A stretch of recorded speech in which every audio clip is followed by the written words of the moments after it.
이제 불을 끄고 잠시 눈을 감아보세요. 가장 편안한 자세로 누워 이 밤의 흐름에 몸을 맡기면 충분합니다.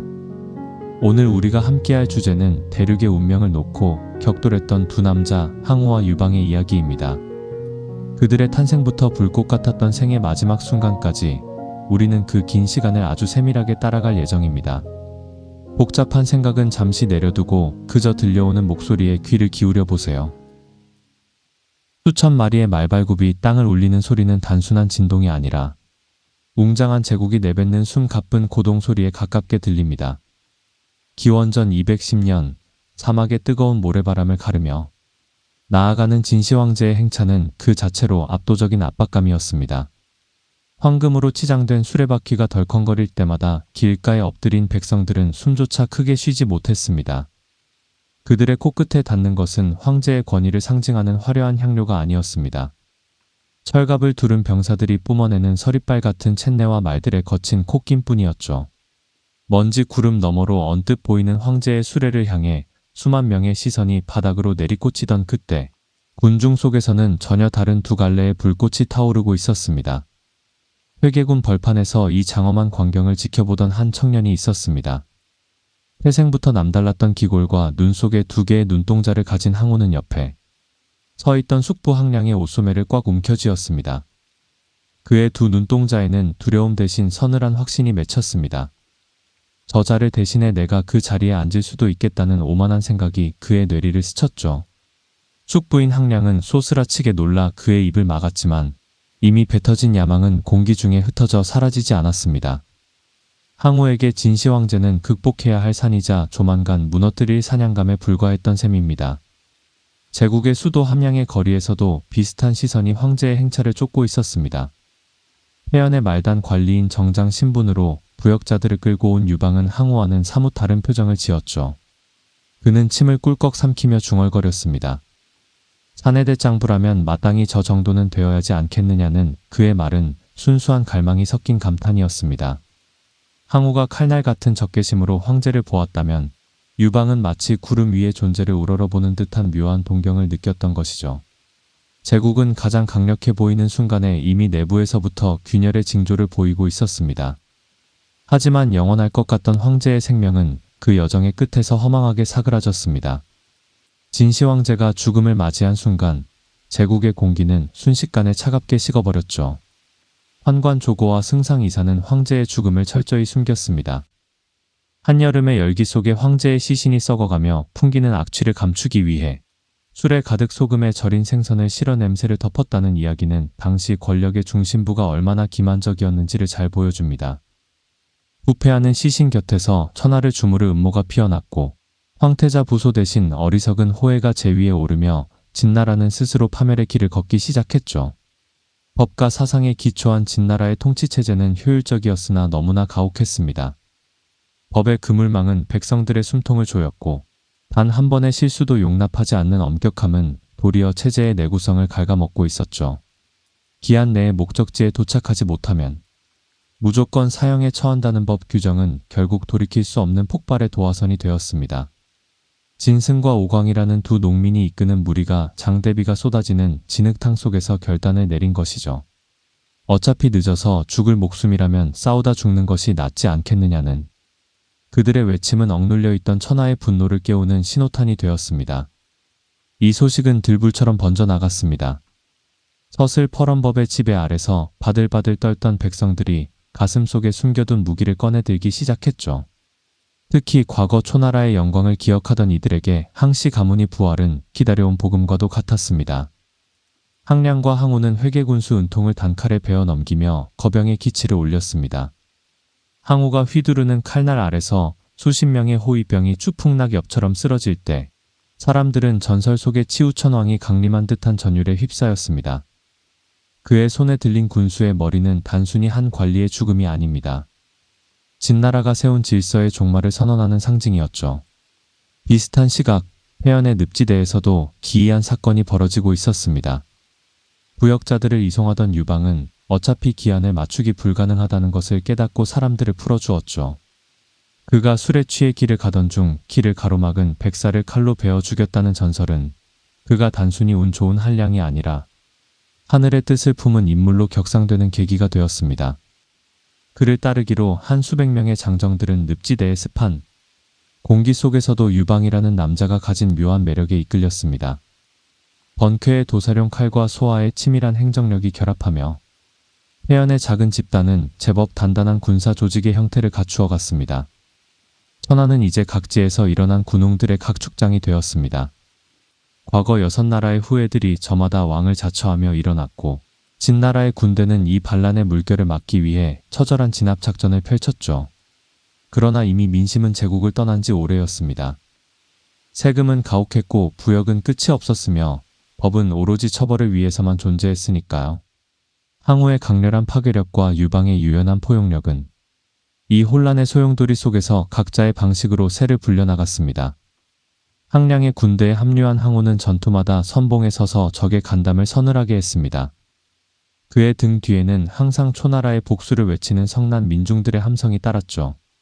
반면 유방은 가는 곳마다 백성들을 다독이며 싸우지 않고 이기는 법을 배워가고 있었습니다. 두 남자의 운명은 어느덧 하나의 지점을 향해 수렴하기 시작했습니다.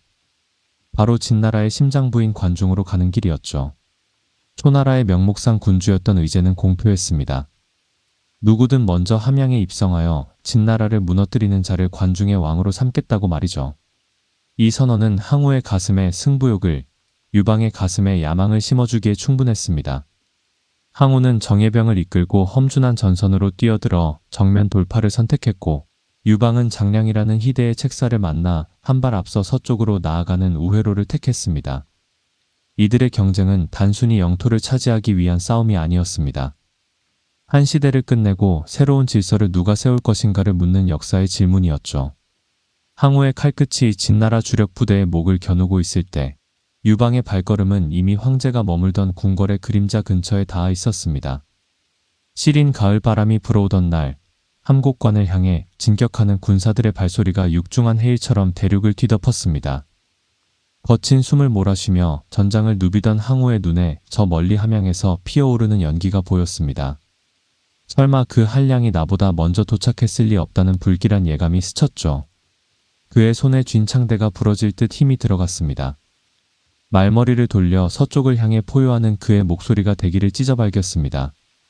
그 포효는 거친 바람을 타고 북쪽 전선에 머물던 수십만 군사들의 귓가를 사정없이 때렸습니다. 분노로 벌겋게 달아오른 항우의 눈동자는 이제 진나라의 주력 부대가 버티고 있는 거룩으로 향했죠. 하지만 그의 앞길을 가로막은 것은 진나라 군대뿐만이 아니었습니다. 초나라 군의 상장군으로서 전권을 쥐고 있던 송이는 진나라의 기세에 눌려 46일 동안이나 꼼짝도 하지 않은 채 눈치만 살피고 있었습니다. 차가운 겨울비가 병사들의 갑옷을 적시고 군량미가 바닥을 드러내기 시작하자 항우의 인내심은 임계점에 도달했습니다. 그는 송이의 막사로 거침없이 걸어 들어가 단칼에 그의 목을 베어버렸죠. 떨어진 머리에서 뿜어져 나온 선혈이 막사의 바닥을 적실 때 항우는 비로소 전 군의 지휘권을 손에 넣었습니다. 병사들의 눈에 비친 항우는 이제 인간이 아닌 전쟁의 신 그 자체였습니다. 그는 전군에 명령하여 장하를 건너게 한 뒤 역사가 기억할 잔혹하고도 명확한 결단을 내렸죠.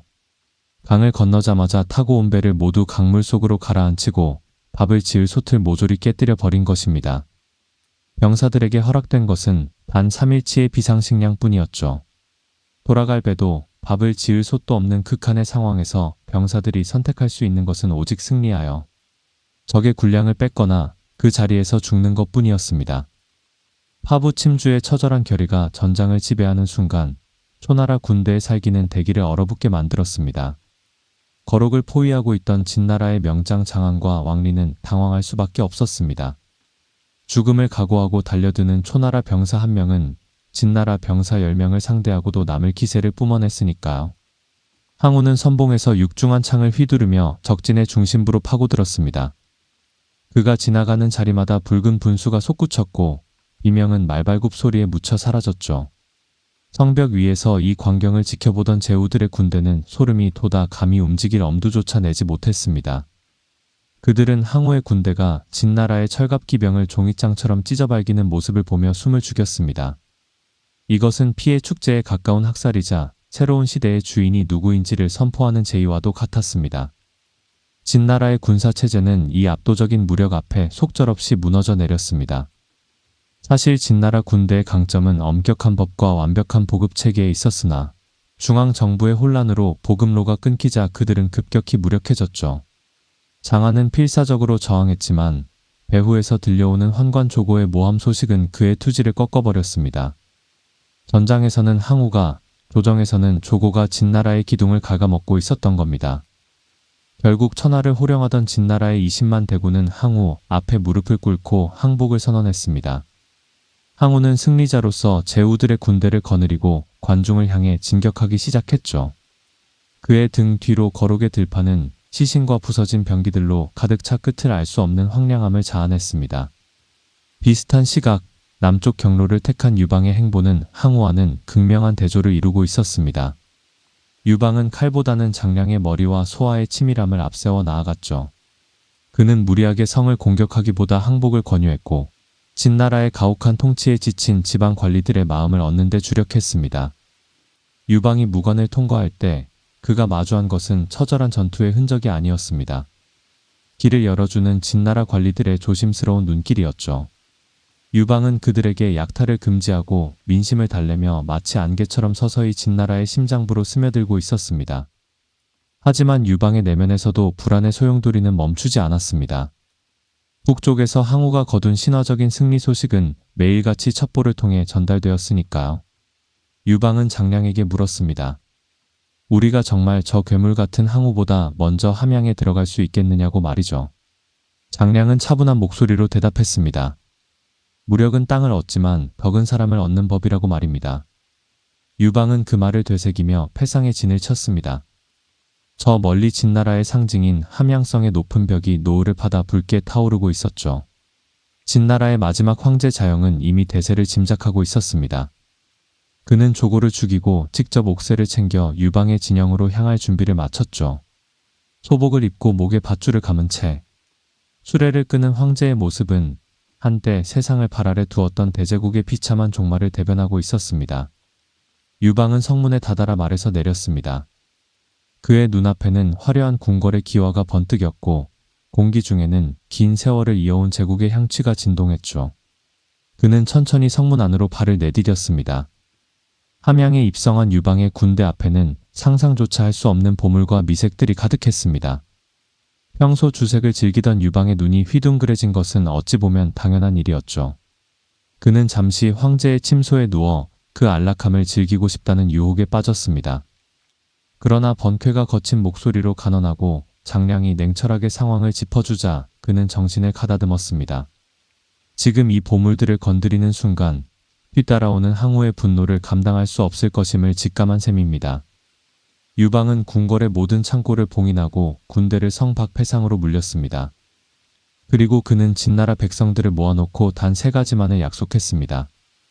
사람을 죽인 자는 죽이고 남을 다치게 하거나 도둑질한 자는 엄벌에 처한다는 약법 3장이 선포되는 순간이었죠.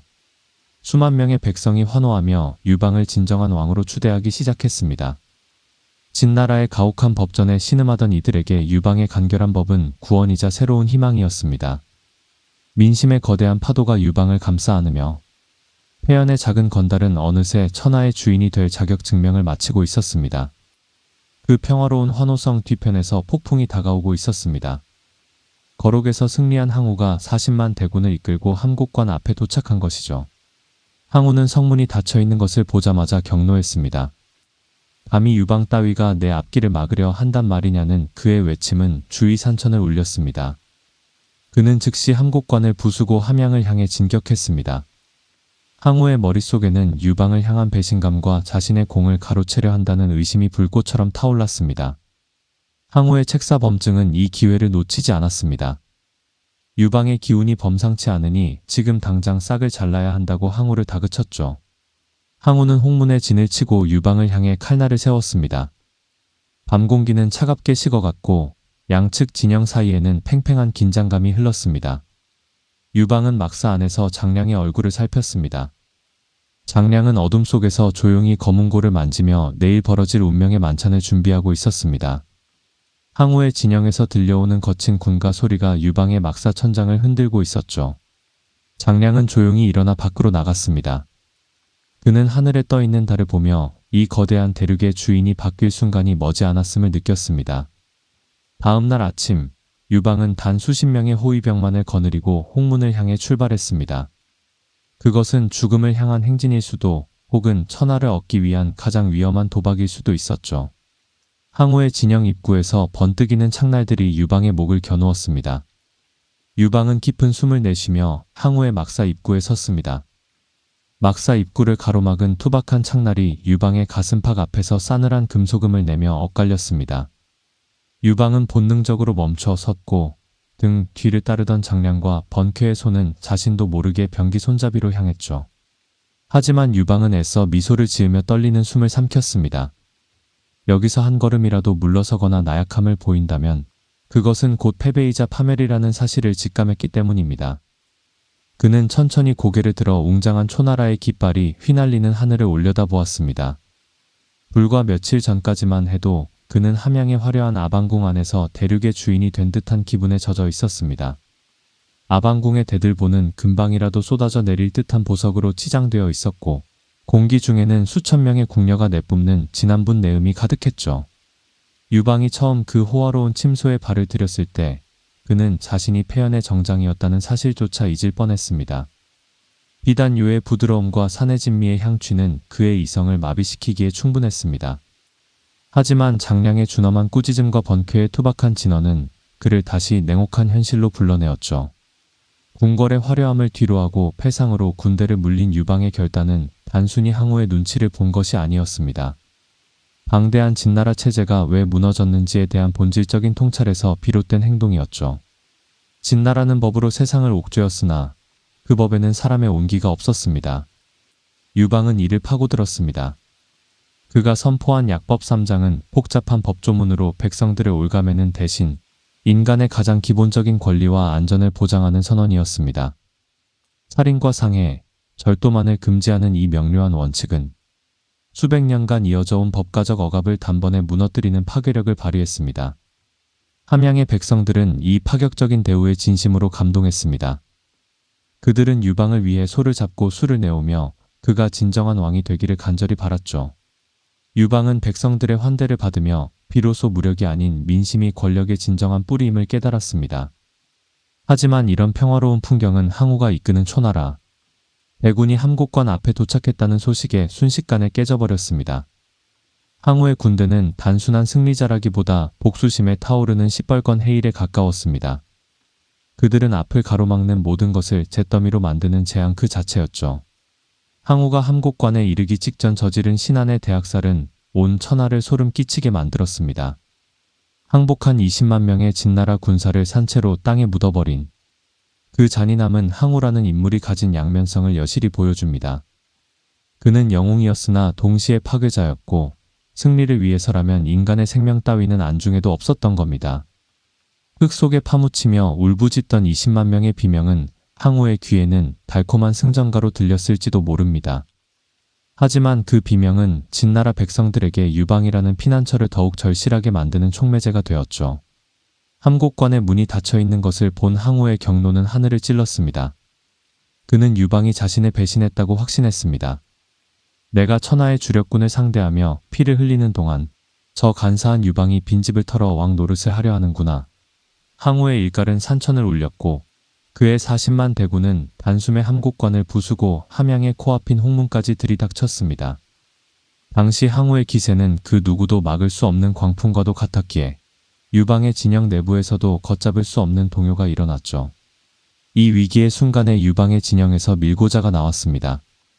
유방의 좌사마 조무상이라는 자가 항우에게 사람을 보내 유방이 진나라의 보물을 독차지하고 스스로 왕이 되려 한다고 속삭인 것이죠. 항우는 당장이라도 유방을 쳐 죽이려 했으나 책사범증은 더 치밀한 계획을 세웠습니다. 유방을 연회로 불러낸 뒤 그 자리에서 확실하게 숨통을 끊어버리자는 제안이었습니다. 이것이 바로 역사가 기억하는 홍문연의 막이 오르는 순간이었습니다. 유방은 선택의 여지가 없었습니다. 싸우기엔 항우의 전력이 너무나 압도적이었고 도망치기엔 이미 포위망이 좁혀졌으니까요. 그는 장량의 조언에 따라 항우의 숙부인 항백을 미리 포섭하여 화해의 물꼬를 텄습니다. 그리고 마침내 단 수십 명의 호위병만을 이끌고 사지로 향한 것입니다. 길가의 도열한 초나라 병사들의 서늘한 눈빛과 번뜩이는 칼날은 유방의 심장을 짓눌렀습니다. 병사들이 입은 붉은색 군복은 마치 이미 쏟아진 혈흔처럼 불길하게 보였죠. 막사 입구에서 창날을 거둔 병사가 고개 찌들어 안을 가리켰습니다. 유방은 옷매무새를 가다듬고 무거운 발걸음을 옮겨 내부로 들어섰습니다. 안에는 숯불이 타오르는 냄새와 고기 굽는 향취, 그리고 숨이 막힐 듯한 살기가 뒤섞여 있었습니다. 정면에는 거구의 항우가 호랑이 가죽이 깔린 의자에 앉아 유방을 뚫어지게 노려보고 있었죠. 그의 옆에는 노회한 책사범증이 옥결을 만지작거리며 비릿한 미소를 짓고 있었습니다. 유방은 항우 앞에 이르러 깊숙이 고개를 숙였습니다. 그는 자신의 공을 내세우는 대신 항우의 공적을 찬양하며 자신은 단지 길을 닦아놓고 기다렸을 뿐이라고 몸을 낮췄습니다. 항우의 오만함은 유방에 비굴할 정도의 겸손함에 조금씩 누그러지기 시작했습니다. 태공이 이렇게 말하니 내 마음이 좀 풀리는구려. 하지만 조무상이라는 자가 그대에게 딴 마음이 있다고 전해왔소. 항우는 너무나 쉽게 밀고자의 이름을 내뱉었습니다. 유방은 속으로 식은땀을 흘리며 조무상에 대한 분노를 사겨야 했죠. 술상이 차려지고 긴장 섞인 대화가 오가는 동안 범증은 계속해서 항우에게 눈짓을 보냈습니다. 허리춤에 찬 옥결을 들어 올리며 결단을 내리라고 신호를 보낸 것이죠. 옥결은 결단을 의미하는 상징물이었으나 항우는 유방의 저자세에 취해 못 본 척 술잔만 들이켰습니다.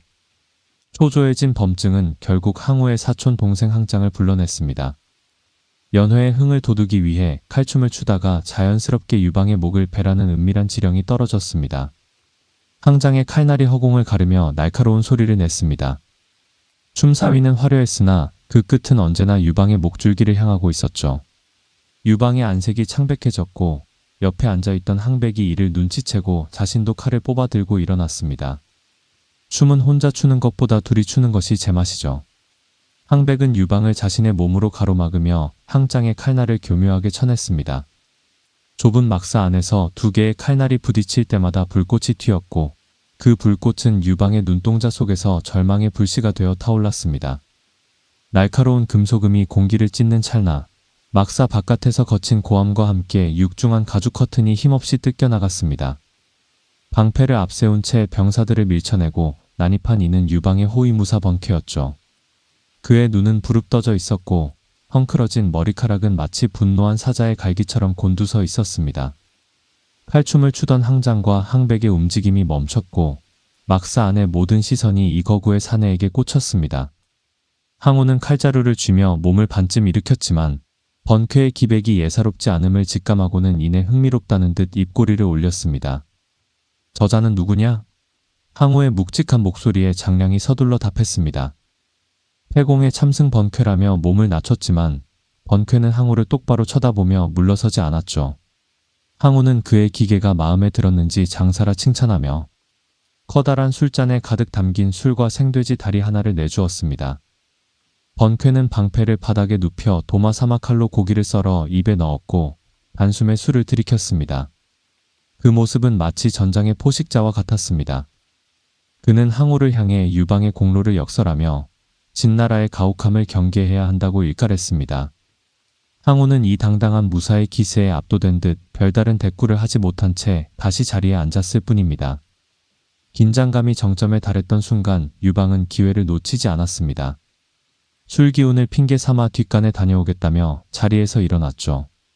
막사를 빠져나온 그의 등 뒤로 시린 반바람이 스쳤습니다. 번쾌가 뒤따라 나왔고 두 사람은 주위를 살피며 어둠 속으로 몸을 숨겼습니다. 장량은 막사에 남아 항우의 시선을 돌리기로 했습니다. 유방은 지름길인 산길을 택해 필사적으로 달리기 시작했습니다. 그의 비단 신발은 진흙탕에 빠져 엉망이 되었고 거친 나뭇가지들이 얼굴을 핥히었지만 멈출 수 없었죠. 지금 이 순간을 놓치면 함양의 주인이 아니라 한 줌의 흙으로 돌아갈 것임을 누구보다 잘 알고 있었기 때문입니다. 유방이 무사히 자신의 진영인 패상에 도착했다는 신호가 전해지자 장량은 그제야 항우 앞에 나섰습니다. 그는 유방이 술에 취해 작별 인사도 못하고 떠났다며 사죄의 의미로 가져온 백옥, 술잔과 옥으로 만든 구슬을 바쳤습니다. 항우는 그저 덤덤하게 선물을 받았지만 곁에 있던 범증의 눈은 분노로 이글거렸습니다. 범증은 유방이 남기고 간 옥배를 바닥에 던져 칼로 내리쳤습니다. 쨍그랑하며 부서지는 옥 조각들은 마치 항우가 놓쳐버린 천하의 파편처럼 보였죠. 어린 놈과는 큰일을 도모할 수 없구나. 항우의 천하를 뺏을 자는 반드시 유방이 될 것이다. 범증의 탄식은 공허한 막사 안을 울렸습니다. 홍문의 위기를 넘긴 항우는 마침내 함양성으로 입성했습니다. 하지만 그가 지나가는 길은 유방의 입성과는 전혀 달랐습니다. 항우의 눈에 비친 함양은 정복해야 할 대상이자 파괴해야 할 적의 심장부였죠. 그는 항복했던 진나라의 마지막 왕 자영을 끌어내어 저작거리에서 처형했습니다. 자영의 목이 바닥에 굴러떨어질 때 진나라 백성들은 자신들을 지켜줄 마지막 울타리가 사라졌음을 직감했습니다. 항우의 군대는 성안을 샅샅이 뒤지며 보물을 약탈했고 아방궁에 불을 질렀습니다. 아방궁의 불길은 밤하늘을 붉게 물들였습니다. 수백 년간 쌓아온 제국의 영화가 단 며칠 만에 잿더미로 변해가는 광경은 처연하면서도 비극적이었죠. 불길이 얼마나 거셌던지 3달 동안이나 꺼지지 않았다는 기록은 당시의 참혹함을 짐작게 합니다. 항우에게 함양은 고향인 초나라로 돌아가기 전 거쳐가는 정거장에 불과했습니다. 누군가 그에게 이곳에 터를 잡고 천하를 호령하라 조언했지만 그는 비단옷을 입고 밤길을 걷는 것과 같다며 고집스럽게 동쪽으로의 귀향을 택했습니다. 그는 이 화려한 수도를 버리고 횡성을 도읍으로 삼기로 했습니다. 이 결정은 항우의 결정적인 전략적 실수였습니다. 관중 땅은 천혜의 요새이자 풍요로운 물자를 가진 제국의 핵심 지역이었으나 항우는 그 구조적 가치를 이해하지 못했죠. 그는 과거의 봉건제로 회귀하려 했습니다. 스스로 서초패왕의 자리에 오른 뒤 자신을 도운 장수들과 제후들에게 땅을 나누어 주기 시작했습니다. 하지만 이 논공행상은 또 다른 분란의 씨앗이 되었습니다. 공이 큰 자는 홀대받고 항우와 가까운 자들이 좋은 땅을 차지하자 제후들의 불만은 들끓기 시작했습니다. 그 중에서도 가장 큰 불만을 품은 것은 단연 유방이었습니다. 관중을 먼저 얻는 자가 왕이 되리라는 약속은 깨졌고 유방은 척박하고 외진 파촉 땅으로 쫓겨나듯 발길을 옮겨야 했죠. 항우는 유방을 가두기 위해 그곳을 영지로 내준 셈입니다. 유방의 군사들이 눈물을 흘리며 험준한 산맥을 넘을 때 항우는 팽성에서 승리에 도취해 있었습니다. 그는 자신이 세운 질서가 영원할 것이라 믿었지만 실상은 모래 위에 쌓은 성곽과 다를 바 없었습니다. 유방의 행렬이 파촉으로 향하는 관문인 잔도에 다다랐을 때 장량은 기발한 계책을 내놓았습니다. 우리가 지나온 잔도를 모두 불태워버리자는 것이었죠. 잔도는 깎아지른 절벽에 나무를 박아 만든 아슬아슬한 길입니다. 이 길을 태워버린다는 것은 다시는 관중으로 나오지 않겠다는 강력한 의지의 표명이자 항우를 안심시키기 위한 고도의 심리전이었습니다. 불길에 휩싸인 잔도가 계곡 아래로 추락하는 소리는 유방의 가슴 속에 깊은 원한을 새기는 징소리와도 같았습니다. 항우는 잔도가 불탔다는 소식을 듣고 비로소 유방에 대한 경계를 풀었습니다. 그 겁쟁이가 이제야 제자리를 찾았구나. 항우는 호탕하게 웃으며 자신의 권력을 과시하는 데 전념했습니다. 하지만 그가 보지 못한 것이 있었습니다. 불타버린 잔도 너머 파촉의 습한 공기 속에서 유방은 칼을 갈고 있었고 그 칼날은 항우가 만든 부조리한 질서를 정조준하고 있었다는 사실을 말이죠. 파촉의 백성들은 낯선 통치자 유방을 호기심 어린 눈으로 바라보았습니다. 유방은 그곳에서 자신을 낮추며 때를 기다렸습니다. 척박한 땅이었지만 소아는 그곳에 호구조사를 마치고 군량을 비축하며 내실을 다졌습니다. 겉으로는 고립된 유배객처럼 보였으나 내부적으로는 거대한 폭풍을 준비하는 조용한 태풍의 눈이 형성되고 있었던 겁니다. 항우가 제후들 사이의 분쟁을 해결하기 위해 이리저리 뛰어다니는 동안 유방의 진영에는 천하를 뒤흔들 천재적인 인물들이 모여들기 시작했습니다. 어느 날 밤 유방의 막사로 한 청년이 찾아왔습니다. 초라한 행색이었지만 눈빛만은 형형하게 빛나던 그 남자는 항우의 밑에서 집창랑이라는 낮은 직책에 머물다 도망쳐 나온 한신이었습니다. 그는 유방의 군대에서도 처음엔 외면당했으나 소아마는 그의 진가를 알아보고 달밤에 그를 쫓아가 붙잡았죠. 소아는 유방에게 단언했습니다. 천하를 다투려거든 한신이 없으면 안 된다고 말입니다. 유방은 반신반의하며 한신을 대장군으로 임명하기 위한 육중한 단상을 쌓기 시작했습니다. 군사들은 술렁였습니다. 이름도 없는 뜨내기가 어떻게 우리를 이끈단 말인가 하는 의구심이 가득했죠. 군사들의 수군거림은 시린 새벽 공기를 타고 유방의 귓전을 날카롭게 파고들었습니다. 그들의 눈에는 불신과 원망이 가득했죠. 고향인 중원을 떠나 험난한 진령 산맥을 넘으며 이미 지칠 대로 지친 상태였으니까요. 파촉으로 향하는 길목마다 펼쳐진 깎아지른 절벽과 구름에 가려 끝이 보이지 않는 잔도는 그들에게 영원한 유배지나 다름없어 보였습니다. 발을 헛디디면 그대로 천길만길 낭떠러지로 추락하는 공포 속에서 병사들은 자신들을 이곳으로 이끈 유방을 원망하며 밤마다 몰래 대열을 이탈해 도망치고 있었습니다. 유방 역시 그 심정을 모르지 않았습니다. 그가 말을 타고 잔도를 지나갈 때 발 아래에서 들려오는 계곡물의 포효는 마치 제국의 꿈이 산산조각 나는 소리처럼 들렸을 겁니다. 하지만 그는 멈추지 않았습니다. 오히려 역사의 흐름을 완전히 뒤바꿀 과감한 결단을 내렸죠. 장량의 제안에 따라 자신들의 군대가 지나온 잔도에 불을 지르기 시작한 것입니다. 시뻘건 화염이 나무 기둥을 집어삼키며 밤하늘을 수놓았고 타버린 잔도가 굉음을 내며 계곡 아래로 추락할 때 유방은 타오르는 불꽃을 묵묵히 응시했습니다. 이것은 항우의 의심을 피하기 위한 고도의 연출인 동시에 병사들에게는 이제 돌아갈 길이 없다는 배수진의 각오를 심어주는 통렬한 선언이었습니다. 항우에게는 유방이 관중으로 나올 야욕을 완전히 버렸다는 치명적인 착각을 심어주는 심리전이었던 셈이죠. 실제로 팽성에서 이 소식을 접한 항우는 호탕하게 웃으며 유방을 겁쟁이라 비웃었습니다. 불타버린 잔도는 항우에게 승리의 훈장이었겠지만 유방에게는 새로운 도약을 위한 인고의 시간이었습니다. 파촉의 습하고 무거운 공기 속에서 유방의 진영은 기묘한 활기를 띠기 시작했습니다. 겉으로 보기엔 버려진 땅이었지만 소아는 이 척박한 토지의 가치를 누구보다 먼저 꿰뚫어 보았죠. 그는 유방이 술잔을 기울이는 동안에도 밤을 새워가며 파촉의 호구 조사를 실시하고 토지 대장을 정리했습니다. 고대부터 전해 내려온 정교한 수로 체계를 정비하여 농업 생산력을 극대화했고 군량을 비축할 방대한 창고들을 세웠습니다. 나중에 유방이 천하를 통일하는데 결정적인 뒷받침이 된 보급의 혁명이 시작된 순간입니다. 그 무렵 유방의 진영에 한 청년이 나타났습니다. 항우의 밑에서 무시당하며 허드레질을 하던 한신은 자신의 재능을 알아봐줄 주인을 찾아 파촉까지 흘러들어온 것이었죠. 하지만 유방 역시 처음엔 그를 알아보지 못했습니다. 한신은 고작 군량을 관리하는 낮은 직책에 머물러야 했고 심지어 사소한 군법 위반으로 처형당할 위기에 처하기까지 했습니다. 13명의 동료가 목이 잘려나가는 비참한 광경을 목격하며 자신의 차례를 기다리던 한신은 형집행관인 하우영을 향해 당당하게 소리쳤습니다. 한왕께서는 천하를 도모하려 하지 않으십니까? 어찌하여 대장부를 죽이려 하시는 겁니까?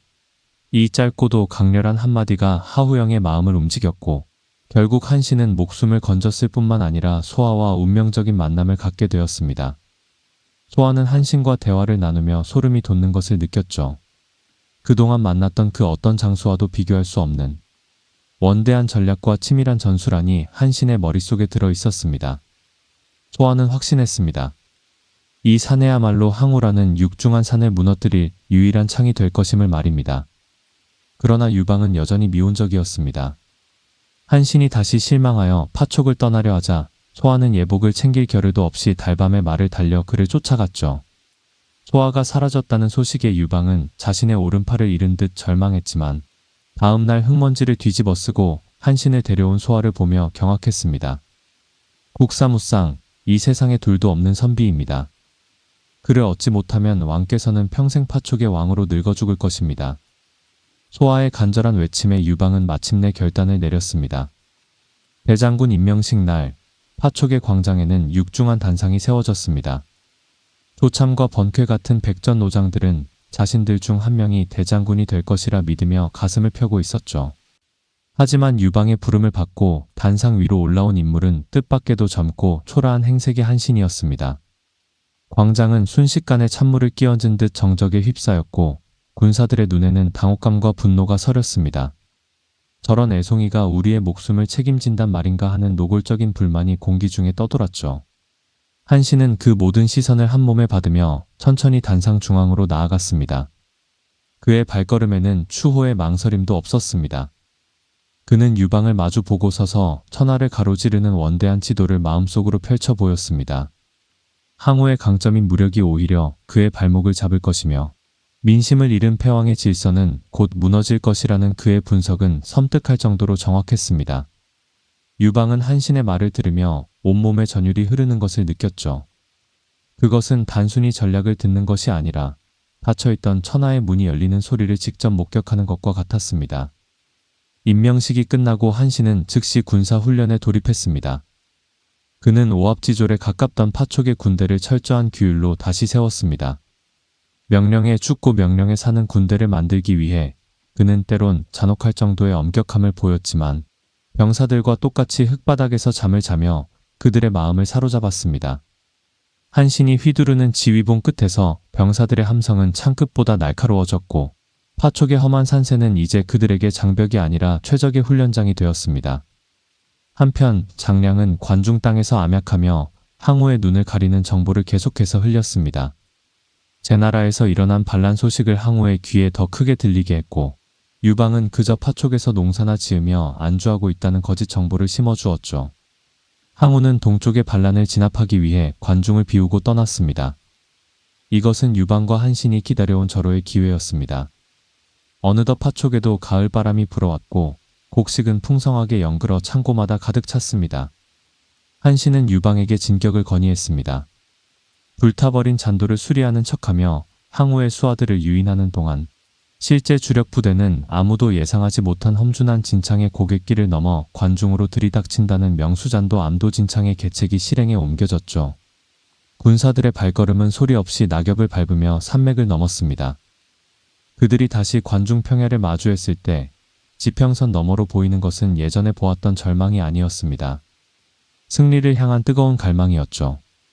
한신은 말 위에서 차가운 칼을 뽑아 들었습니다. 그의 뒤에는 죽음의 문턱에서 살아 돌아온 3만 명의 정예병이 숨을 죽이고 명령을 기다리고 있었죠. 관중의 수비를 맡고 있던 장하는 유방의 군대가 하늘에서 떨어진 듯 나타나자 혼비백산했습니다. 첫 전투의 북소리가 관중의 대기를 찢어발겼습니다. 한신의 지휘 아래 유방의 군대는 물 만난 고기처럼 진나라의 옛 땅을 휘저었습니다. 장안의 군대는 풍비박산 났고 유방은 다시 한번 함양을 향해 달리기 시작했습니다. 하지만 이번에는 예전처럼 쫓겨가는 신세가 아니었습니다. 한신의 천재성과 소아의 보급, 그리고 유방의 포용력이 결합한 것엔 한나라의 파도가 대륙의 중심부로 몰아치기 시작한 셈입니다. 말발굽 소리가 함양의 성벽을 울릴 때 유방은 고개를 들어 동쪽 하늘을 바라보았습니다. 그곳에는 여전히 강력한 항우의 그림자가 드리워져 있었지만 유방의 눈에는 더 이상 두려움이 없었습니다. 자신이 딛고 선 이 땅이 천하를 담아낼 그릇이 될 것임을 이미 알고 있었기 때문입니다. 항우의 분노가 담긴 전령이 팽성을 향해 갤럽으로 달려가고 있었습니다. 말발굽 소리가 팽성의 화려한 성벽을 때리기도 전에 소식을 접한 항우의 노호는 궁궐 전체를 뒤흔들었습니다. 전령의 말은 이미 입에서 거품을 내뿜으며 쓰러졌고 그가 가져온 소식은 항우가 만든 천하의 질서를 밑바닥부터 뒤흔드는 치명적인 비보였습니다. 유방이 파촉에 박혀있는 줄로만 알았는데 난데없이 관중의 심장부인 진창에 나타나 장안의 군대를 박살냈다는 사실은 도저히 믿기 힘든 현실이었죠. 항우는 자신의 오판을 깨닫는 대신 유방을 향한 증오를 불태우며 당장이라도 서쪽으로 말머리를 돌리려 했으나 제나라의 반란이 그의 발목을 끈덕지게 붙잡고 있었습니다. 그 시각 관중의 들판은 한신이 지휘하는 한나라 군대의 거친 숨소리로 가득했습니다. 명수잔도 암도 진창이라 불리는 이 천재적인 전략은 전쟁의 패러다임을 바꾼 역사적인 사건이었습니다. 한신은 번쾌를 보내 대놓고 불타버린 잔도를 고치게 하며 세상의 눈을 그곳으로 쏠리게 했죠. 수천 명의 인부가 망치질 소리를 내며 요란하게 공사를 벌이는 동안 관중의 수비군들은 코웃음을 쳤습니다. 저 험한 길을 언제 다 고쳐서 나오겠느냐는 오만함이 그들의 눈을 가렸던 겁니다. 하지만 한신이 이끄는 주력 부대는 아무도 예상치 못한 고갯길을 소리 없이 기어오르고 있었습니다. 군사들은 입에 나무 막대기를 물어 소리를 죽였고 말들의 발굽에는 헝겊을 감아 금소금을 지웠죠. 깎아지른 절벽을 타고 내려오는 한나라 군대의 모습은 어둠 속에서 다가오는 육중한 그림자와도 같았습니다. 그들이 마침내 진창의 모습을 드러냈을 때 진나라의 옛 명장이었던 장안은 자신의 눈을 의심했습니다. 하늘에서 내려온 듯한 적군 앞에 장안의 수비대는 제대로 된 저항 한번 해보지 못한 채 괴멸당하고 말았죠. 영토 점령 이상의 의미를 지닌 이 승리는 관중, 백성들의 마음속에 내재해 있던 진나라에 대한 복합적인 감정을 폭발시키는 기폭제가 되었습니다. 사실 관중의 백성들은 자신들을 지키지 못하고 항우에게 투항한 3명의 왕을 증오하고 있었습니다. 특히 신안에서 20만 명의 진나라 청년들을 산채로 묻어버릴 때 그들의 지휘관이었던 장안이 침묵했다는 사실은 백성들에게 씻을 수 없는 상처를 남겼죠. 유방이 다시 관중으로 들어왔을 때 백성들이 그를 침략자가 아닌 해방군으로 맞이한 것은 지극히 당연한 흐름이었습니다. 한신은 이 민심의 향방을 날카롭게 포착했습니다. 그는 군사들에게 엄명을 내려 백성들의 재산에 손끝 하나 대지 못하게 했고 가혹한 세금을 폐지하며 유방의 약법 3장을 다시금 확인시켜 주었습니다. 전쟁터에서의 무력만큼이나 강력했던 것은 바로 이러한 행정적 포용력이었습니다. 한신의 군대가 승승장구하며 관중의 성들을 하나둘 함락시킬 때 유방은 비로소 자신이 진정한 왕의 제목임을 증명하는 과정을 밟고 있었던 것이죠. 장안은 패수에서 최후의 저항을 시도했지만 한신의 변화무쌍한 전술 앞에서는 무력하기 짝이 없었습니다. 한신은 정면 대결보다는 적의 보급로를 끊고 심리적으로 압박하는 방식을 택했습니다. 회로가 차단된 진나라 군사들은 동요하기 시작했고 옛 동료들이 유방의 진영에서 따뜻한 밥을 먹고 있다는 소문은 그들의 투지를 완전히 꺾어 놓았습니다. 결국 장안은 성 안으로 숨어들어 버텼으나 그것은 파멸을 늦추는 미봉책에 불과했죠. 관중의 새 왕이 세운 방어선은 모래성처럼 허물어져 갔고 한나라는 이제 관중 전체를 병참 기지로 확보하게 되었습니다. 여기서 우리가 주목해야 할 점은 한신이 보여준 리더십의 본질입니다.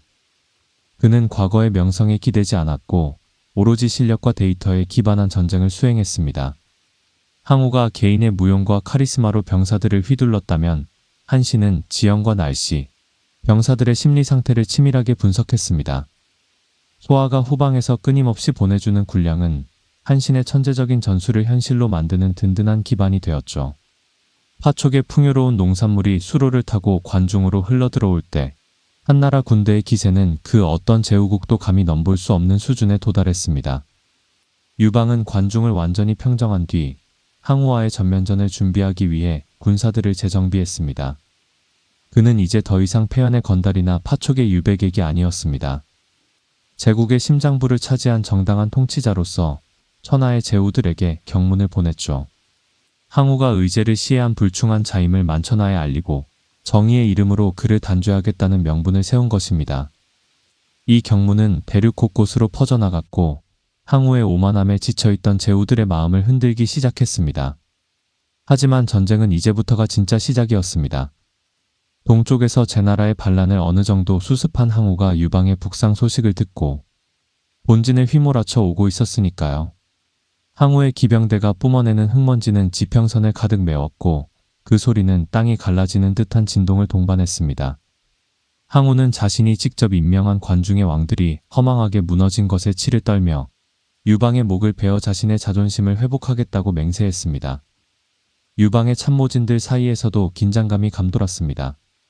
장량은 항우의 분노가 극에 달해 있음을 경고하며 성급한 정면 승부보다 제후들을 포섭하여 세력을 키우는 것이 급선무라고 조언했죠. 유방은 장량의 해안을 믿고 56만이라는 미증류의 대군을 결집했습니다. 위나라, 조나라, 한나라 등지에서 모여든 병사들은 팽성을 향해 집채만한 파도처럼 밀려갔습니다. 겉보기에는 한나라의 압승이 예견되는 상황이었으나 한신의 눈에는 이 거대한 군대의 구조적 결함이 보였습니다. 서로 다른 이해관계를 가진 제후들의 연합군은 승리할 때는 기세등등하지만 한 번의 충격에는 쉽게 와해될 수 있는 유리 그릇과 같았기 때문입니다. 팽성에 입성한 유방의 군대는 승리의 도취에 술판을 벌였습니다. 항우가 비운 성안의 보물과 미녀들은 다시금 유방의 이성을 마비시켰고 병사들은 경계심을 늦춘 채 축제를 즐겼죠. 항우는 이제 끝났다는 오만한 확신이 한나라 진영 전체를 뒤덮고 있었던 셈입니다. 하지만 팽성 밖의 숲속에서는 항우가 이끄는 정의의 기병 3만 명이 숨을 죽인 채 기회를 엿보고 있었습니다. 항우는 폭풍 전야의 정막 속에서 자신의 애마 추수의 갈기를 쓰다듬으며 유방의 목소리가 들려오는 성안을 노려보았습니다. 새벽 안개가 대지를 덮을 무렵 정적을 깨는 항우의 거친 고함이 팽성의 들판을 갈기갈기 찢어발겼습니다.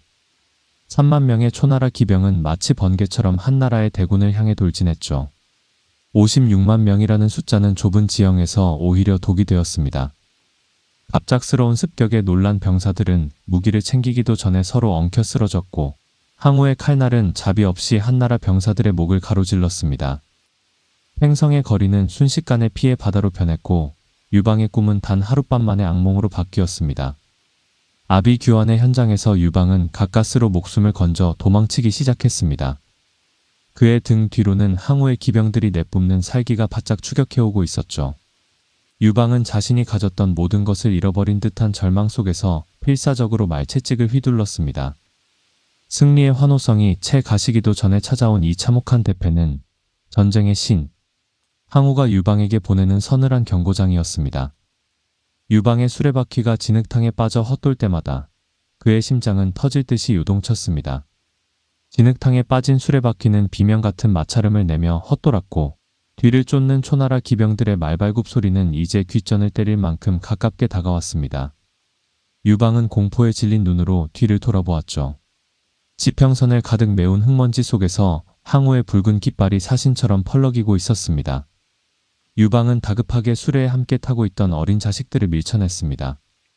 수레의 무게를 조금이라도 줄여야 자신이 살 수 있다는 비정한 생존 본능이 이성을 앞질렀던 셈입니다. 마부였던 하후영이 경악하며 아이들을 다시 태우기를 반복하는 사이 유방의 가슴 속에는 승리자의 자부심 대신 생존을 향한 처절한 갈망만이 남았습니다. 수수강 가변은 순식간에 아비규환의 지옥도로 변해버렸습니다. 56만의 한나라 대군은 항우가 이끄는 3만의 정예 기병 앞에 추풍낙엽처럼 쓰러졌죠. 갑옷을 입은 채 강물로 뛰어든 병사들은 차가운 물속으로 속절없이 가라앉았고 강물은 밀려든 시신들 때문에 흐름이 막힐 지경이었습니다. 팽성에서 누렸던 며칠간의 꿈 같은 전리품은 피비린내 나는 현실 앞에서 산산조각 났습니다. 항우는 이 광경을 지켜보며 승리의 기쁨보다 유방의 목을 놓친 것에 분노하며 추격을 멈추지 않았습니다. 가까스로 목숨을 건진 유방은 형양으로 몸을 숨겼습니다.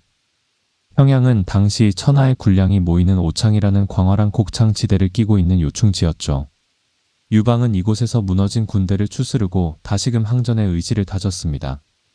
소아는 파촉과 관중에서 끊임없이 새로운 병력과 군량을 실어 날랐습니다.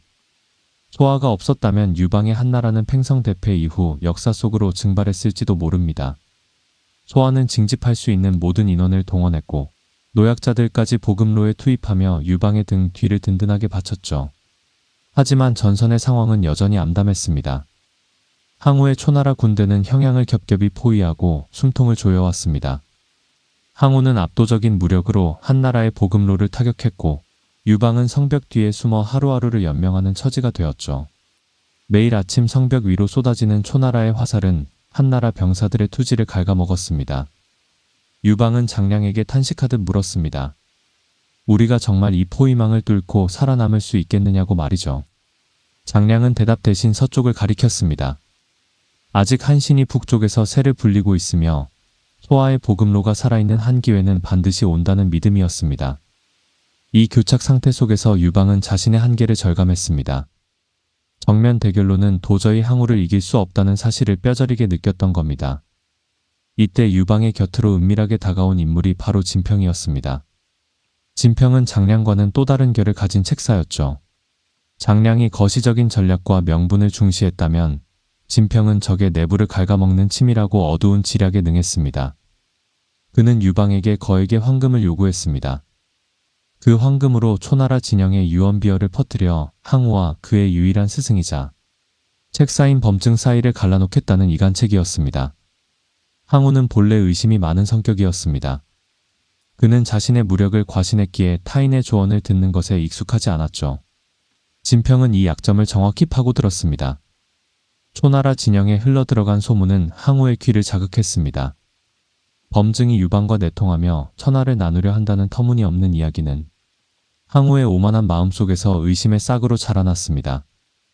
범증은 항우에게 지금 당장 형양을 함락시켜야 한다고 간곡히 진언했지만 항우의 눈에는 그 충정이 불순한 욕망으로 비치기 시작했습니다. 결국 항우의 냉대를 견디다 못한 노회한 책사범증은 고향으로 돌아가겠노라 선언했습니다. 그는 떠나는 길에 등에 난 종기가 악화되어 쓸쓸하게 숨을 거두었죠. 항우는 자신의 수족과도 같았던 유일한 지략가를 제 손으로 내친 셈입니다. 범증의 죽음은 초나라 군대에는 보이지 않는 전력 손실이자 항우라는 장성한 고목의 뿌리가 썩어가는 신호였습니다. 유방은 이 소식을 듣고 비로소 안도의 한숨을 내쉬었습니다. 무력으로는 항우를 당해낼 수 없었지만 사람의 마음을 다루는 기술에서는 이미 유방이 앞서가고 있었던 것이죠. 평양의 굶주림은 이제 임계점에 도달해 있었습니다. 성안의 백성들은 가죽 신발을 삶아 먹으며 버텼고 군사들은 앙상하게 마른 몸으로 창을 지탱했습니다. 항우는 최후의 공세를 준비하며 성문을 부술 기세로 다가왔죠. 유방은 탈출을 결심했습니다. 하지만 누군가는 항우의 시선을 끌기 위해 왕의 대역을 맡아야 했습니다. 장군 기신이 스스로 그 짐을 짊어지겠다고 나섰습니다. 그는 유방의 옷을 입고 왕의 수레에 올라 동쪽 성문을 통해 당당히 나갔습니다. 한왕 유방이 항복한다. 는 외침과 함께 말이죠. 초나라 군사들은 환호하며 기신의 수레로 몰려들었습니다. 항우 역시 유방을 잡았다는 기쁨에 경계심을 늦췄죠. 그 틈을 타 진짜 유방은 서쪽 문을 통해 어둠 속으로 몸을 숨겼습니다. 항우는 수레 안에 인물이 유방이 아닌 기신임을 확인했을 때 그를 산채로 불태워 죽이며 분노를 표출했습니다. 하지만 이미 화살은 시위를 떠난 뒤였죠. 유방은 다시 한번 사선에서 벗어나 관중으로 향하는 길목에 들어섰습니다. 그의 등 뒤로 타오르는 기신의 불꽃은 유방의 가슴에 죄책감과 동시에 반드시 이겨야 한다는 도끼를 새겼습니다. 관중으로 돌아온 유방은 다시 전열을 가다듬었습니다. 소아는 마법처럼 새로운 군대를 조직해 놓았고 유방은 이 군대를 이끌고 다시 형양의 남쪽인 완군으로 진격하여 항우를 유인했습니다. 항우는 유방을 쫓아 남쪽으로 내려갔고 그 사이 한나라의 다른 장수들은 비어있는 초나라의 보급로를 타격했습니다. 전장은 이제 치밀한 수싸움의 장으로 변했습니다. 항우는 한판의 전투에서 승리하기 위해 동분서주했지만 유방은 전쟁 전체의 판을 흔들며 항우의 기력을 소진하게 만들었습니다. 평양과 성고를 둘러싼 이 지루한 공방전은 대륙의 경제력과 보급 능력, 그리고 인내심이 충돌하는 소모전이었습니다.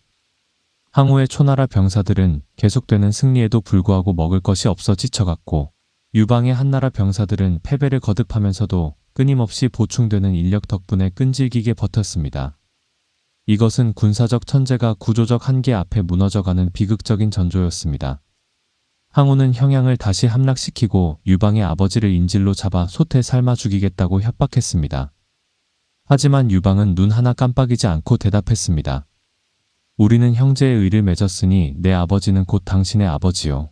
죽이려거든 그 국 한 사발을 내게도 나눠주시오. 유방의 이 섬뜩할 정도의 비정함은 항우를 당혹스럽게 만들었습니다.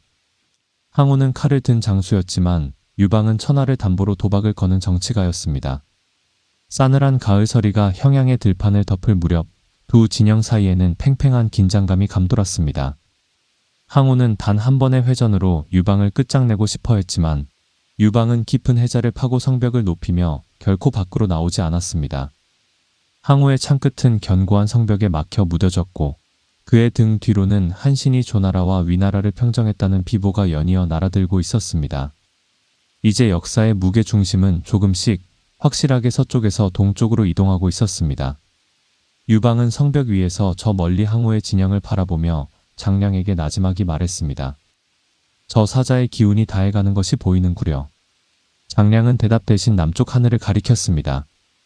그곳에서는 팽월이 초나라의 보급 창고를 불태우며 육중한 연기 기둥을 만들어내고 있었습니다. 항우는 뒤를 돌아보아야 했고 그 순간 유방은 다시 전진할 기회를 엿보고 있었습니다. 마른 풀잎이 바람에 굴러가는 소리조차 천둥 소리처럼 크게 들리던 정막 속에서 한나라 병사가 방패를 두드리며 항우를 향해 조롱 섞인 외침을 보냈습니다. 방패를 두드리는 금소금이 형양의 메마른 대지를 울리는 순간 초나라 진영의 정적을 깬 것은 항우가 직접 시위를 당긴 화살 한 대였습니다. 조롱을 뱉어내던 한나라 병사의 모굴대를 꿰뚫은 화살은 차가운 바람을 가르며 나라가 성벽의 기둥에 깊숙이 박혔죠. 항우는 분노로 일그러진 얼굴을 한 채 말머리를 돌렸습니다. 성 안의 숨은 유방보다 더 위협적인 소식이 전해졌기 때문입니다. 북쪽 전선에서 들려온 한신의 파죽지세와도 같은 진격 소식이었던 셈입니다. 북쪽의 정형곡에는 시린 새벽 안개에 휩싸여 있었습니다. 한신이 이끄는 3만 명의 군사들은 자신들을 기다리는 조나라의 20만 대군을 마주하며 마른 침을 삼켰습니다. 숫자로만 따지면 도저히 이길 수 없는 계란으로 바위치기나 다름없는 형국이었죠. 하지만 한신의 눈빛은 정형고개의 험준한 지형을 훑으며 예리하게 빛나고 있었습니다. 전쟁이란 머릿수 싸움이 아니라 인간의 본원적인 공포와 생존, 본능을 뒤섞는 고도의 심리전임을 누구보다 잘 알고 있었던 것이죠. 한신은 병사들에게 명령하여 강물을 등지고 진을 치게 했습니다. 이것이 바로 후세까지 회자되는 배수의 진입니다. 강을 등진다는 것은 패배했을 때 도망칠 길이 없음을 의미하며 군사학의 상식으로는 자살 행위나 마찬가지였습니다. 조나라의 명장 진현은 성벽 위에서 이 광경을 내려다보며 코웃음을 쳤죠. 한신이라는 자가 병법의 기초도 모르는 애송이였구나. 조나라 장수들의 호탕한 웃음소리가 고개를 가득 메웠고 그들은 한나라 군대를 단숨에 괴멸시키기 위해 성문을 활짝 열고 쏟아져 나왔습니다. 강물 소리는 등 뒤에서 거칠게 소용돌이치고 앞에는 성난 파도처럼 밀려오는 조나라 대군이 보였습니다. 한나라 병사들의 손에는 땀이 맺혔고 다리는 후들거렸죠. 하지만 그들이 고개를 돌렸을 때 본 것은 차가운 강물뿐이었습니다. 살기 위해서는 눈앞의 적을 죽이는 것 외에는 선택지가 없다는 지독한 현실이 그들의 뇌리를 때렸습니다. 한신은 칼을 뽑아들고 외쳤습니다. 죽음 속에 살 길이 있고 살고자 하면 죽을 것이다. 이 한마디는 공포에 질려있던 병사들을 단숨에 굶주린 늑대로 변화시켰습니다. 전투가 시작되자 한나라 군대는 이전과는 전혀 다른 기세를 뿜어냈습니다. 귀가 없는 인간들이 내뿜는 토끼는 20만 대군의 파상 공세를 정면으로 받아내며 버텨냈죠. 한신은 이 난전 속에서도 냉철함을 유지하며 미리 매복시켜 두었던 2,000명의 기병에게 신호를 보냈습니다. 조나라 군대가 한신을 잡기 위해 모두 진영을 비우고 나온 틈을 타 기병들은 소리 없이 조나라의 성벽을 타고 올랐습니다. 그들의 손에는 한나라를 상징하는 붉은 깃발이 들려 있었죠. 조나라 군사들이 잠시 숨을 돌리려 뒤를 돌아보았을 때 그들이 마주한 것은 자신들의 성벽을 가득 메운 수천 개의 붉은 깃발이었습니다.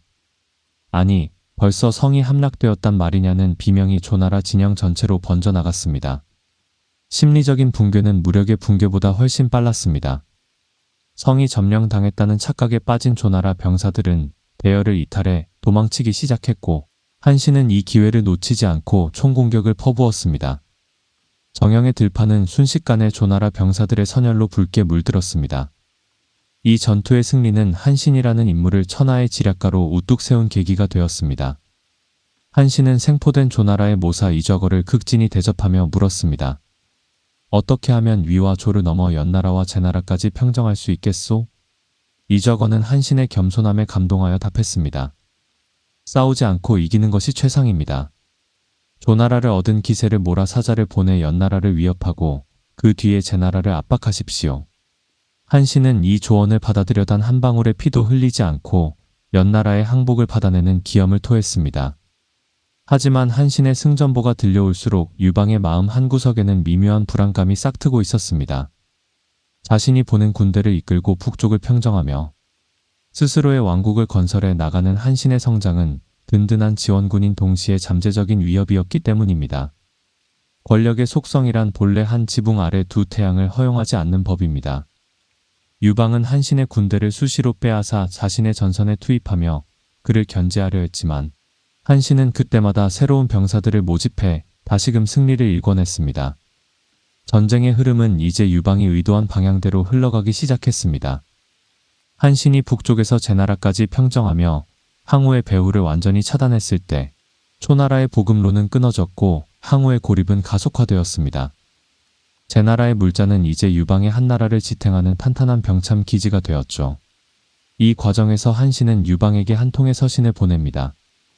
제나라의 민심이 흉흉하니 자신을 가왕, 즉 임시왕으로 삼아달라는 요청이었습니다. 이 서신을 읽은 유방의 얼굴은 순식간에 불그락푸르락 변했습니다. 내가 여기서 죽을 고생을 하며 항우를 맡고 있는데 제 놈은 왕이 되겠다고 협박을 하는구나. 유방은 욕설을 내뱉으며 서신을 찢으려 했으나 옆에 있던 장량이 조용히 유방의 발등을 밟았습니다. 지금 한신의 비위를 건드려 그가 자립하거나 항우에게 붙는다면 모든 것이 끝장이라는 무언의 경고였죠. 유방은 찰나의 순간 표정을 바꾸며 호탕하게 웃었습니다. 가왕이 무엇이냐? 대장부가 왕이 되려면 진짜 왕이 되어야지. 유방은 한신을 정식 제나라 왕으로 봉했습니다. 하지만 그 웃음 뒤에 가려진 서늘한 칼날은 훗날 토사구팽이라는 비극의 씨앗이 되어 숨죽이고 있었습니다. 한신은 유방의 승인을 받고 비로소 대륙의 동쪽을 완전히 손에 넣었죠. 이제 천하의 눈은 빈틈없는 포위망의 중심인 가해로 쏠리고 있었습니다.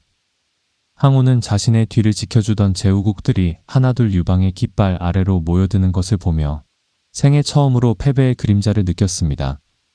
폭풍이 몰아치는 벌판에 홀로 선 항우의 등 뒤로 노을이 길게 드리워졌습니다.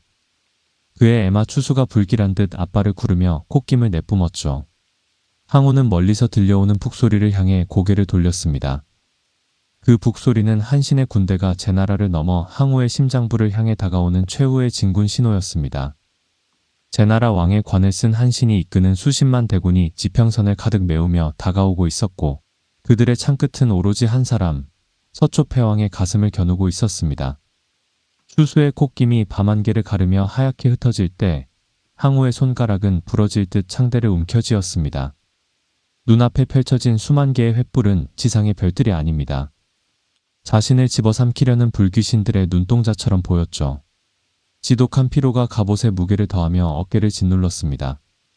기원전 203년 광무산의 험준한 절벽을 사이에 두고 대치하던 두 영웅의 시간은 이제 종막을 향해 흐르고 있었습니다. 항우는 자신의 무력으로 천하를 평정할 수 있다고 믿었지만 끝도 없이 밀려오는 한나라의 군세와 텅 빈 군량 창고는 그 천재적인 무사조차 절망의 구렁텅이로 밀어넣고 있었던 것이죠. 결국 두 남자는 홍구를 경계로 대륙을 양분하자는 타협 안에 서명했습니다. 서쪽은 한나라가, 동쪽은 초나라가 차지한다는 홍구협정은 수년간 이어진 참혹한 살육전의 마침표가 되는 듯 보였습니다. 항우는 포로로 잡고 있던 유방의 아버지와 아내 여치를 돌려보내며 말머리를 동쪽으로 돌렸습니다. 병사들의 발걸음은 고향 땅을 밟는다는 설렘에 가볍게 들떠 있었고 무거운 병장기 소리조차 경쾌한 박자를 만들어냈죠. 하지만 항우의 등 뒤로 흐르는 공기는 이미 차갑게 식어가며 배신의 칼날을 예리하게 갈고 있었습니다. 유방 역시 서쪽으로 철군하려 했으나 장량과 진평이 그의 앞길을 가로막았습니다. 지금 초나라 군대는 굶주리고 지쳐 있습니다. 이는 하늘이 항우를 멸망시키라 주신 기회입니다. 호랑이를 길러 후원을 남겨서는 안 됩니다. 장량의 목소리는 서늘할 정도로 명확했죠.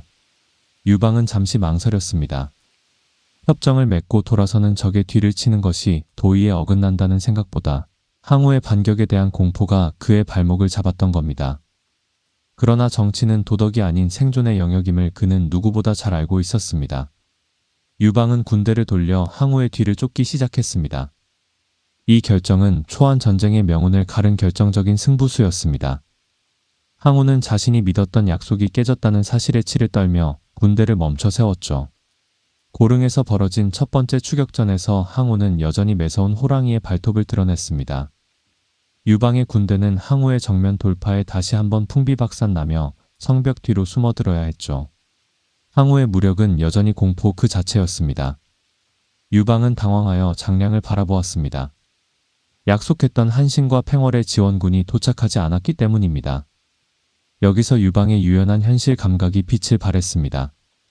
그는 한신에게는 제나라를, 팽월에게는 수양의 땅을 떼어주겠다는 파격적인 약속을 담은 전령을 보냈죠. 천하를 얻기 위해 자신의 살점을 먼저 베어내주는 결단은 항우는 결코 흉내낼 수 없는 정치적 마술이었습니다. 땅에 굶주려 있던 장수들은 각자의 야망을 품고 가해를 향해 육중한 파도처럼 밀려들었습니다. 북쪽에서는 한신의 30만 대군이, 남쪽에서는 팽월과 영포의 군대가 항우의 숨통을 조여오기 시작했습니다. 항우의 군대는 이제 사방이 적으로 둘러싸인 고립무원의 처지에 놓였습니다.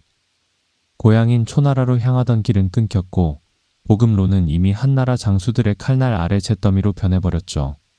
항우는 가해라는 좁은 벌판에 진을 칠 수밖에 없었습니다.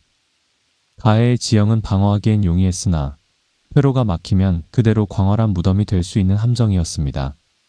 한신은 이 좁은 공간을 향해 십면매복의 그물을 촘촘하게 짰습니다. 한 겹이 뚫리면 두 겹이 나타나고 두 겹이 뚫리면 세 겹이 가로막는 끝없는 절망의 벽을 세운 것이죠.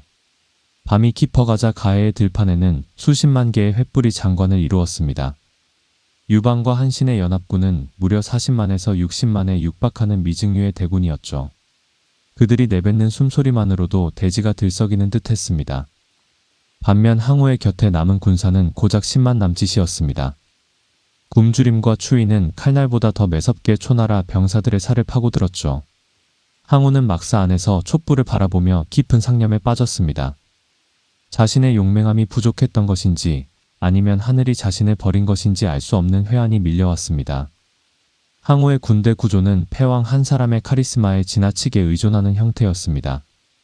그가 승리할 때는 무적이었으나 그가 흔들리는 순간 전체 조직은 급격히 와해될 수밖에 없는 치명적인 결함을 안고 있었던 셈이죠. 반면 유방의 한나라는 각 분야의 천재들이 톱니바퀴처럼 맞물려 돌아가는 시스템을 구축했습니다. 소아의 보급, 장량의 지략, 한신의 전술이 유방이라는 커다란 그릇 안에서 조화를 이루며 항우라는 압도적인 개인을 압사시키고 있었습니다. 개인의 시대가 가고 조직과 시스템의 시대가 오고 있음을 알리는 신호탄이었습니다. 어둠이 가장 짙게 깔린 한밤중 한나라 진영에서 기이한 노랫소리가 들려오기 시작했습니다. 처음에는 가냘픈 흐느낌처럼 들리더니 어느덧 수만 명의 목소리가 합쳐져 집채만한 해일처럼 초나라 진영을 덮쳤죠. 그것은 다른 나라의 군가가 아닙니다. 바로 항우와 그의 병사들이 그토록 그리워하던 고향 초나라의 노래였습니다. 장량이 제안한 사면초가의 심리전이 시작된 것입니다. 병사들은 창을 내려놓고 고향에 두고 온 노모와 아내의 얼굴을 떠올리며 흐느꼈습니다. 이미 한나라가 초나라 땅을 다 얻었단 말이냐? 어찌 저토록 많은 초나라 사람이 저들의 진영에 있단 말인가? 항우조차 그 노랫소리에 무너져 내렸습니다. 그는 자신의 귀를 의심하며 막사 밖으로 나갔죠. 사방에서 들려오는 구슬픈 멜로디는 그의 투지를 꺾고 심장을 조여왔습니다. 항우는 술잔을 들이켜며 자신의 애첩 우희를 바라보았습니다. 그는 목이 메어 노래를 불렀죠. 힘은 산을 뽑고 기계는 세상을 덮을 만하나 운이 다하니 에마 추수조차 나아가지 않는다는 비장한 가사였습니다. 우희는 항우의 곁을 떠나지 않겠노라 다짐하며 칼을 들고 마지막 춤을 추었습니다. 그녀의 춤사위는 꽃잎이 치듯 애처로웠고 그 끝에서 떨어진 눈물은 항우의 가슴에 지워지지 않는 낙인을 남겼습니다. 새벽녘 안개가 가해의 들판을 자욱하게 메울 때 항우는 결단을 내렸습니다. 가만히 앉아 죽음을 기다리는 것은 패왕의 이름에 어울리지 않는 일이었죠. 그는 자신을 끝까지 따르기로 한 800여 명의 정예 기병을 소집했습니다. 그들의 눈에는 이미 죽음을 초월한 광기가 서려 있었습니다. 항우는 말 위에 올라타 가장 날카로운 창을 고쳐 쥐었습니다. 저 멀리 유방의 본진이 있는 서쪽 하늘을 응시하는 그의 눈동자에는 마지막 불꽃이 타오르고 있었죠. 적진을 향해 돌진하는 말발굽 소리가 정적을 깼습니다. 항우는 번개처럼 한나라의 포위망을 뚫고 질주하기 시작했죠. 갑작스러운 습격에 한나라 군사들은 당황하며 길을 내주었습니다. 항우가 휘두르는 창끝에 닿는 모든 것은 단숨에 분쇄되었습니다. 피 튀기는 살육전 속에서도 항우는 단 한 번도 뒤를 돌아보지 않았습니다. 오로지 남쪽, 오강을 향해 달리는 그의 등 뒤로 사면초가의 노랫소리는 어느덧 아득한 환청처럼 멀어져 갔습니다. 추격대가 그의 뒤를 바짝 쫓으며 화살비를 퍼부었습니다. 항우의 어깨와 말의 엉덩이에 화살이 박혔지만 그는 고통조차 느끼지 못하는 듯 했죠. 오직 질주만이 유일한 구원이자 마지막 자존심이었습니다. 날이 밝아오며 안개가 걷히자 저 멀리 넘실거리는 오강의 물결이 보이기 시작했습니다. 항우는 강가에 멈춰 서서 거칠게 숨을 몰아쉬었습니다. 그의 곁에 남은 기병은 이제 고작 28명 뿐이었습니다. 거칠게 몰아쉬는 말들의 콧김이 오강의 축축한 물안개 속으로 흩어지며 28명의 기병은 약속이라도 한 듯 창끝을 낮췄습니다. 등 뒤에서는 수만 명의 한나라 추격대가 내뿜는 먼지 구름이 지평선을 가득 메우며 다가오고 있었고 눈앞에는 도도하게 흐르는 강물이 가로막고 있었죠. 그때 강가에서 기다리던 정장이 배 한 척을 대며 항우에게 외쳤습니다. 강동은 비록 좁으나 땅이 천리오 백성이 수십만이니 다시 왕 노릇하기에 충분합니다. 어서 배에 오르소서. 항우는 일렁이는 강물을 묵묵히 바라보다가 허탈한 웃음을 터뜨렸습니다.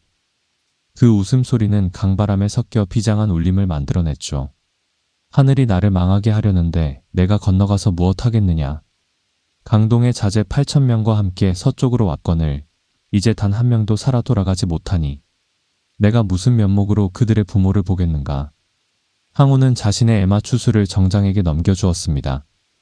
짐승조차 주인의 운명을 아는 듯 구슬프게 울부짖으며 발을 굴렀으나 항우는 단호하게 말에서 내려 칼을 뽑아들었습니다. 추격대가 강가에 들이닥쳤을 때 그들이 본 것은 절망에 빠진 패잔병이 아닙니다. 최후의 불꽃을 태우는 육중한 투신이었죠. 항우는 단신으로 적진에 뛰어들어 수백 명의 한나라 병사를 베어 넘겼습니다.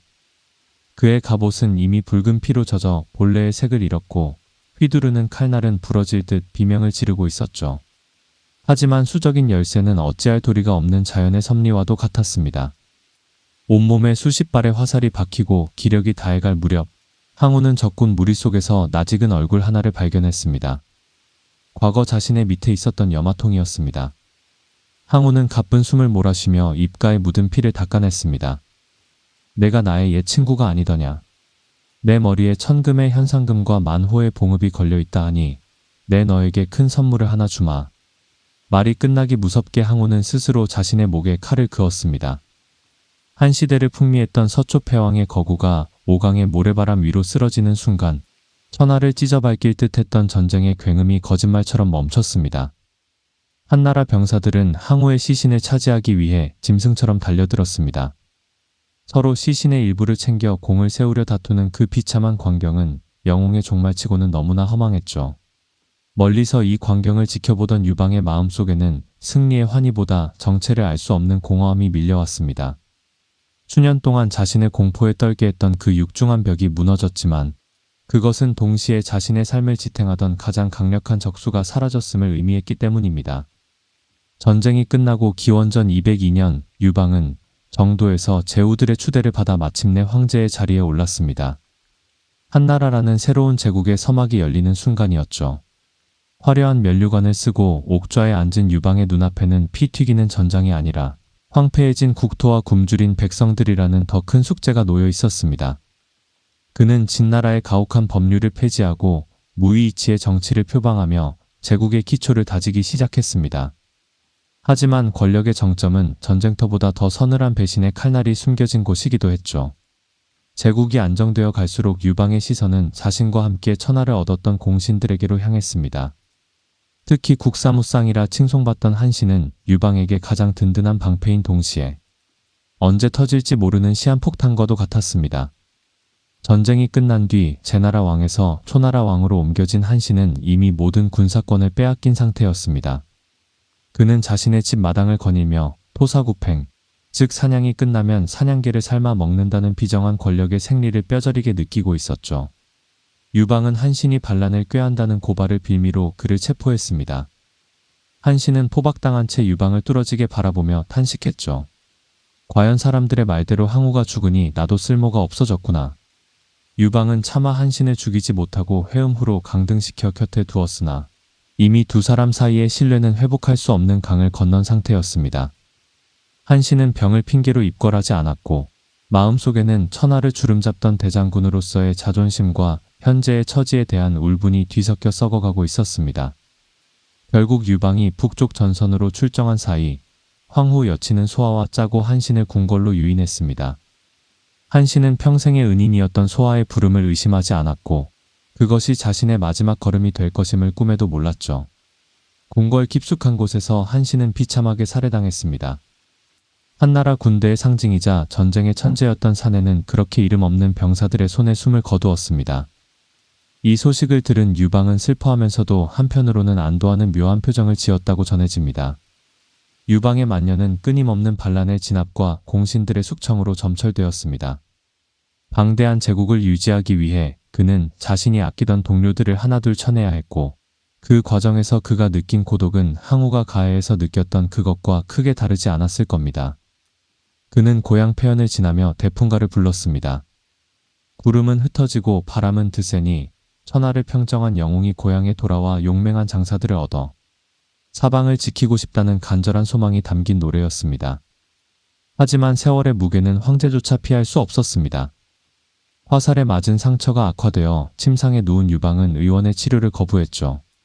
천명으로 천하를 얻었는데 죽고 사는 것이 어찌 의원에게 달려있겠느냐. 그는 자신의 죽음을 담담히 받아들이며 태자와 신하들에게 제국의 미래를 당부했습니다. 기원전 195년 장락궁의 깊은 어둠 속에서 한나라를 세운 고조 유방은 파란만장했던 생을 마감했습니다.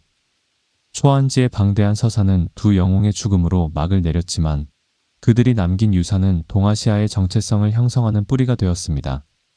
항우가 상징했던 개인의 무력과 봉건적 질서는 저물어갔고, 유방이 일궈낸 관료제와 중앙집권적 시스템은 향후 2000년 왕조의 표준이 되었죠.